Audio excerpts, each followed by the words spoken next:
Hello, my dears. It's a Sunday and it's the 8th of December, and so this is effectively my Christmas vlog, as if it were, because I'm off to America next week, and so we won't be around to do a vlog before Christmas. So let's first of all do a blatant plug. My second part of my trilogy, My Dalek Has Another Puncture, is now available on Amazon. And it's internationally accessible, so please go there and have a look and purchase. After all, it's a perfect stocking filler for Christmas. Now, I'm looking at my list of things here. I just want to say that if you haven't got my first book, you can always get that from Fantastic Books Publishing, which tells me that I have to thank Dan Grubb and all at Fantastic Books Publishing for their support, and also, of course, to my wonderful agent Kim Barry and my blessed husband Tony, who puts up with all sorts of nonsense from me. But this year I'm having to put up with a lot of nonsense from him. He's been working on a project which is all hush-hush, and it'll all be delivered in 2020. And an exciting time for us all.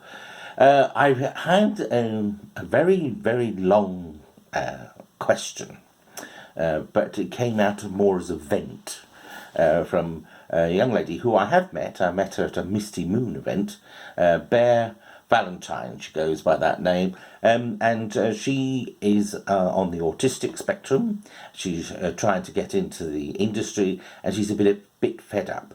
And the thing that's got her goat this time is characters, autistic characters, being portrayed by non-autistic actors.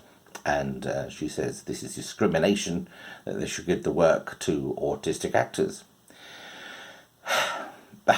I totally agree, and all I can say to Bear Valentine is, have you let everybody know, casting directors, that you're actually on the planet? Because that is a beef that a lot of people say. It's all discrimination, but they haven't actually let anybody know that they're here. So that's the first thing I say to Bear. I'm going to read a little section of what you wrote, and I've written it down so that I get it right. She says, if they can cater for the absurd demands of A-listers, why can't they cater for the needs of autistic actors? Now, first of all, I'm going to pick up on two words. First of all, demands, and secondly, needs. Now, I'm, as everybody knows, an actor with mobility issues, and personally, I found the BBC in particular are very good at looking after me. All I have to say is, look, these are my needs, and if you can accommodate, excellent. If you can't accommodate, then I just have to put up with it if I want the job. Now, some people will say I have the wrong attitude, but I say I've got a mortgage to pay. Or I did. Thank you. No more mortgage. Yeah, I understand exactly where you're coming from, Bear Valentine, but everybody will find a reason to think that they're being discriminated against. What I will pick up is your word demand. You hear all sorts of stories about actors being very demanding and walking off sets and things like that. Now, if you are a big name, and your name alone is going to draw in £100 million for a film, then of course you must be allowed certain requests, shall we say. Nobody likes people, no matter who they are, who are bolshy, and that message has to go out to everyone, every drama student.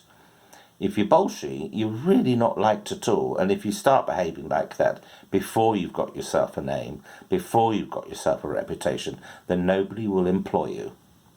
Fact. I think I should move on from there. You discuss your situation with the producers, and you come to agreements, and to be absolutely honest, most people are very considerate indeed. Brian from Luton, he says, are you going to predict the outcome of the general election? I asked Tony about it actually, and he said, whatever and whoever get in, we're still screwed. So that's his attitude to the whole affair. What I will I find quite amusing with this election is, generally speaking, no matter what colour their party, if the politicians are asked a question, they'll automatically give a down comment about the other parties rather than actually saying what they're going to do.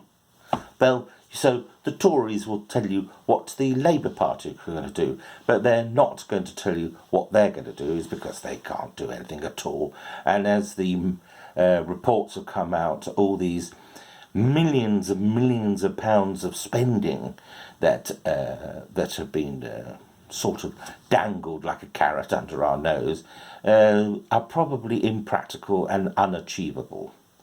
But what it does highlight is all parties are saying they're going to spend a lot of money, which really, to me, highlights the nightmare that we're in.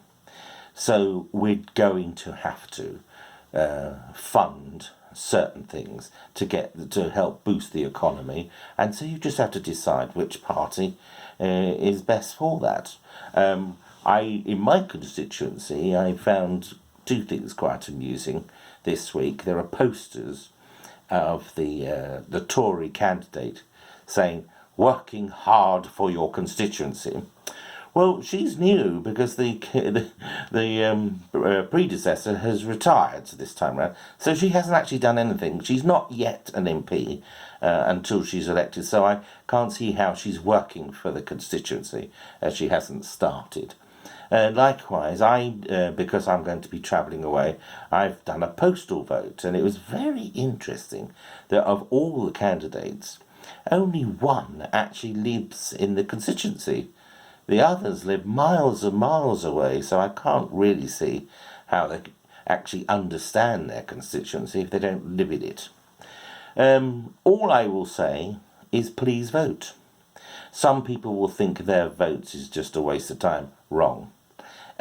Just vote. Just vote. If I'm going to make a prediction, I'm going to say it's not going to be an outright win.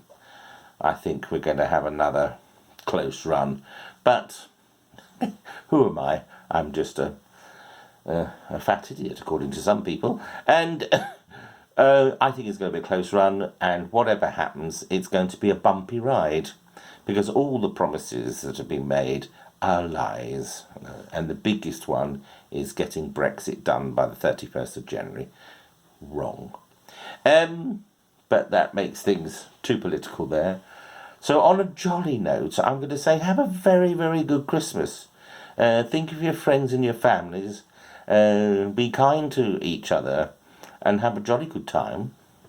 And if I don't get a vlog out before the New Year, Happy New Year. And look forward to speaking to you again in January. Bye.